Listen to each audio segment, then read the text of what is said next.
네, 5월 4일 월요일 사도행전 7장 9절부터 16절 말씀으로 우리 함께 은혜 나눴으면 좋겠습니다. 사실 오늘 5월 처음 우리가 말씀 다시금 이렇게 시작하는데 저는 개인적으로 참 막막한 벽을 만났습니다. 그러니까 오늘 말씀 본문 가지고 이제 은혜 나누려고 이제 이것들을 준비하는데 뭔가 제 머리에 회로가 닫힌 듯한 느낌이 드는 거예요. 애초에 그러니까 이 느낌이 계속 있어가지고 시작하고 싶지가 않았습니다. 잘할 자신이 없는 거예요. 해낼 힘이 없는 겁니다. 가장 4월 30일 마지막 말씀을 준비할 때도 진짜 막 진이 빠졌습니다. 다 준비하고 나서 와, 내 안에 가진 것들을 다 토해냈다. 더 이상 내가 뭔가 해낼 수가 없다라고 생각이 들 정도로 진짜 밑바닥을 드러냈었습니다. 물론 계속 갈등이 있었긴 하지만 그럼에도 불구하고 5월 달에도 이것들을 해야겠다라고 생각했기 때문에 4월 30일 그 말씀을 올린 다음부터 계속 오늘 본문을 봤어요. 오늘 7장 9절부터 16절 말씀을 그 이후로도 계속 봤습니다. 쭉 고민했어요. 어떻게 말씀을 나눠야 될까?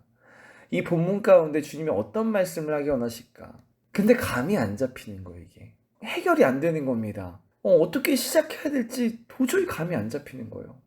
이 고민이 주일까지 이제 갑니다. 주일 청년부 예배 때도 이제 5월달 다시 시작하기로 이렇게 선포했는데 제 마음에는 여전히 안 되는 거예요. 이게 안 나와지는 겁니다. 주일 저녁 예배가 끝나고 또 차량 운행 끝나고 나서 다들 퇴근하고 또 다경이랑 지수는 뭐 편의점 같이 갈래요? 뭐 이러고 있고 다 보냈습니다. 다 보내고 굉장히 심각하게 이런저런 기사도 찾아보고 말씀도 찾아보고 어떤 이야기들도 보고 하는데 이 가슴에 막막하고 답답한 상태가 해결이 안 되는 거예요. 뭘 어디서부터 어떻게 시작해야 될지 전혀 감이 안 잡히는 겁니다. 아니 애초에 이걸 내가 시작하고 싶어서 한 게 아닌데 하나님이 하라고 말씀하셔서 시작하는 건데 왜 그렇게 순종했으면 뭔가 하나님이 이루어 주셔야지 왜 이런 막막한 상황들을 주실까? 막 턱턱 막히는 느낌이 드는 거예요. 도저히 못 견디겠습니다. 주님, 대체 왜 저한테 이런 상황을 주시는 거예요? 하나님, 왜 저한테 이런 어려운 상황을 주시는 겁니까? 불평하기 시작했습니다. 아니, 제가 하고 싶은 거, 쉬고 싶은 거, 다 포기하고 주님이 기뻐하시는 거 선택했는데, 왜 이런 막다른 어떤 상황들을 제가 경험해야 되는 거예요, 하나님? 왜 저는 한 줄도 이 어떤 설교 원고를 쓰고 있지 못하는 겁니까? 그렇게 자포자기하면서 말씀을 다시 멍하니 보고 있었습니다. 쭉 읽어요. 요셉의 이야기잖아요, 오늘 본문이. 너무나 익숙하고 잘 아는 이야기입니다. 근데 갑자기 그 순간에 이 말씀이 마음에 훅 들어오는 거예요. 지금 현재 내가 경험하는 이 감정과 상황과 이 마음이 요셉의 상황이구나. 요셉의 환경이구나. 이게 지난주에 나눴던 아브라함이 갈 바를 알지 못하고 그 길을 떠났던 마음이구나. 하나님께서 그 마음을 나누기를 원하시는 거구나. 그때부터 제 마음에 감동이 오기 시작합니다. 그때부터 원고를 쓰기 시작했어요. 여러분, 하나님을 믿는 신앙생활에서는요, 그렇죠. 뭔가 명쾌하게 딱딱 답이 들어맞는 경우가 있습니다. 하나님 말씀대로 했더니 정말 일이 너무 잘 되는 거예요. 베드로가 하나님 말씀 순종했더니 하나님 말씀 순종해서 금을 내리니까 고기가 어마어마하게 잡히죠. 하나님 앞에서 그 보잘것없는 그 오병이어 그 도시락을 드렸더니 그걸 먹은 사람이 5천 명이 넘고 심지어 12광주리가 남는 겁니다. 기도를 했다 하면 막 항상 병자들이 낫고 기도만 했다 하면 마음이 막 뜨거워지는 그 열정으로 가득해지는 거예요. 내가 하나님 앞에서 어떤 일만 하면은 그게 당장 눈앞에 어떤 열매로 나타날 때가 있다는 겁니다. 그럼 우리가 이렇게 말하죠. 내가 하나님께 순종했더니 이런 복이 있다. 하나님이 일하시는구나. 하나님 살아계십니다. 할렐루야. 아멘. 근데요, 성경을 보면요, 이것과 정반대 상황도 나타납니다. 오늘 제가 며칠 동안 겪었던 것처럼요, 이렇게 막막할 때가 있습니다. 답답할 때가 있어요. 분명히 하나님이 가라고 하셔서 내 거 다 포기하고 순종하면서 왔는데 여기 있는 게 아무것도 없는 거예요. 아브라함이 처음 순종했을 때 뭐가 있었는지 아세요? 하나님이 갈 바를 알지 못하고 그 75세 나이에 본토 친정 아비 집을 떠나서 왔더니 뭐가 있는 줄 아세요? 극심한 가뭄이 있어요. 극심한 가뭄이. 무엇을 먹을지 마실지가 전혀 없었습니다. 진짜 이대로 가만히 있다가 죽게 생긴 그 상황이 아브라함에게 왔다는 겁니다. 그게 아브라함이 처음 떠났던 길의 시작이었습니다. 오늘 본문에서 말하는 그 요셉이 겪은 것도 이 만만치 않아요. 아버지의 말씀 순종하여서 형들이 지금 양을 치고 있는 세겜 땅에 갑니다. 그 말씀에 순종하여 간 것뿐인데 그 세겜 땅에 있던 형들이 갑자기 그 요셉을 팔아버려 애굽의 노예로. 전혀 상상도 못했죠. 오늘 내가 집을 나와서 형들을 보러 갈 때까지 이런 일이 생길 거라고 상상했겠습니까? 전혀 상상하지 못했죠. 그냥 아버지가 말씀하신 대로 순종한 것밖에 없잖아요. 그런데 그 순종했던 것 때문에 그 요셉의 삶이 말도 안 되는 막막한 상황으로 끌려갔다는 겁니다. 생각해 보세요. 지금 노예로 잡혀가고 있는데 그 삶 가운데 답이 있나요? 그 어린 소년이? 없잖아요. 그렇게 포디발 장군에게 팔려갑니다. 거기서도 그럼에도 불구하고 요셉이 하나님을 신뢰하면서 열심히 일합니다. 근데 거기서 또 포디발 아내가 유혹을 하죠.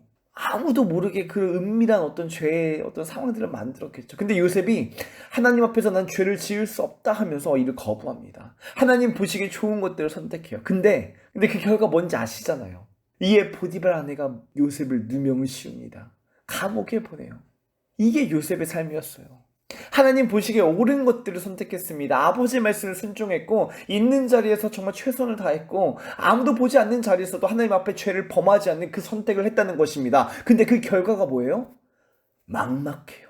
이 상황 가운데 내가 어떻게 해야 될지 전혀 모르는 그 막막함이 요셉에게 다가온다는 겁니다. 답이 없어요. 모든 상황들이 다 나를 죽일 것 같아요. 여러분 이런 경험한 적 없으신가요? 이렇게 막막함을 경험해 본 적 없으신가요? 하나님 앞에 순종했는데 이런 막막함이 있을 때가 있다는 겁니다. 하나님께서 때때로 우리에게 이런 끔찍한 순간들을 허락하실 때가 있습니다. 내 힘으로는 절대 불가하고 내 힘으로는 절대 해결할 수가 없고 정말 이보단 더 나쁜 상황이 없겠다 할 정도 그렇게 끔찍한 순간을 우리에게 허락하실 때가 있습니다. 이럴 때면 우리가 숨이 턱턱 막혀요. 진짜 실패한 것 같습니다. 대체 왜 이렇게 되도록 하나님은 아무 일도 하지 않으실까? 하나님 앞에 우리가 서럽고 정말 원망하는 마음이 생길 때가 있습니다. 그럼 이때 하나님은 어디 계실까요? 대체 어디서 뭘 하고 계시는 걸까요? 오늘 본문 사도행전 7장 9절은 그때 하나님이 어디 계신지 이야기하고 있습니다. 여러 조상이 요셉을 시기하여 애굽에 팔았더니 하나님이 그와 함께 계셔. 하나님이 그와 함께 계셔. 이 말도 안 되는 그 순간 가운데 주님이 우리를 떠나신 게 아니라는 겁니다. 하나님이 그와 함께 계셔. 그와 함께 계신다는 것입니다. 그리고 10절 그 모든 환난에서 건져내사 애굽 왕 바로 앞에서 은총과 지혜를 주심에 바로가 그를 애굽과 자기 온 집의 통치자로 세웠느니라. 아멘. 그 환난 가운데서 주님이 건지시고 말도 안 되는 위치에 요셉을 세우십니다. 상상도 못할 그런 직분들을 일들을 요셉이 감당하게 됩니다. 하나님이 주신 지혜를 막 온전히 사용해내기 시작합니다. 모두가 흉년으로 고통스러워할 때에 주님이 주신 그 지혜로 그 땅을 살려내기 시작해요. 그리고 자기를 팔았던 그 이스라엘 그 형제들을 그 친족들을 회복하는 데 쓰임을 받습니다. 애굽 땅에서 가장 기름진 땅이 고센 땅이거든요. 흉년으로 고통스러워하던 그 이스라엘 모든 민족들이 그 고센 땅 가운데 들어오게 됩니다. 구원을 받아요. 그리고 그 흉년을 다 지내고 난 뒤에 세겜 땅에 가서 묻힙니다. 요셉이 어디서 팔렸다고요? 세겜 땅이에요. 세겜 땅이 어디예요? 하나님이 부르신 그 가나안 땅이잖아요. 하나님이 처음 부르셨던 그 가나안 땅으로 다시 돌아간다는 겁니다. 하나님께서 우리에게 요셉과 같은 이런 막막함을 허락하실 때가 있습니다. 당장 여기서 삶이 끝난 것만 같은 상황을 허락하십니다. 언젠가 회복되겠지라면서 기다려봐도 회복이 안 되는 겁니다. 계속해서 악화되는 거예요. 하나님이 그런 것들을 경험시킬 때가 있습니다. 그 이유가 뭔지 아세요? 이런 상황에서도 이런 막막함 가운데서도 주님이 승리하셨다. 주님이 나와 함께 하신다. 이것들을 믿기 원하는 것입니다. 여러분, 일이 잘 될 때는요. 하나님이 나와 함께 하신다고 믿는 거 정말 쉽습니다. 주님이 승리하셨다라고 하기 너무 쉽죠. 근데 일이 안 될 때, 정말 일이 꼬여갈 때, 정말 죽음으로 몰아가는 그 상황 가운데에 하나님이 나와 함께 하시고 주님이 승리하셨다 이렇게 고백하는 건요 불가능합니다. 상황이 이렇게 막막하고 실패해 나가는데 어떻게 주님이 함께 하시는 거고 어떻게 이게 승리한 거예요? 말이 안 되죠. 근데 그럼에도 고백하기 원하시는 겁니다. 그래야 그것이 믿음이거든요. 쉴 때 고백하는 것은요, 당연한 거고요, 여러분. 믿음 때문에 고백하는 게 아니라 그건 당연한 겁니다. 근데 어려울 때 고백하는 게 진짜 믿음이거든요. 근데 그 믿음이 여러분들 살리는 거거든요. 그 믿음이 있어야 다른 영혼을 살릴 수 있거든요. 그 믿음이 있어야 그 삶이 연단되고 커지는 거거든요. 잘 될 때가 아니라 잘 되지 않을 때, 망해갈 때, 죽어갈 때, 그때 주님이 승리하셨다라고 고백하는 게 진짜 믿음이거든요. 그게 보지 않고 믿는 사람이에요, 그게. 그리고 이런 믿음이 다른 영혼들을 살리는 것입니다. 이런 믿음으로 죽은 그 순교자들의 그 삶이, 그들의 간증이 다른 영혼들을 변화시키는 거예요. 그것이 증인의 삶입니다. 혹여나 여러분 가운데 이런 상황이 있으십니까? 축하드립니다. 여러분들의 삶을 주님이 쓰시려고 하는 거예요. 그 신호입니다.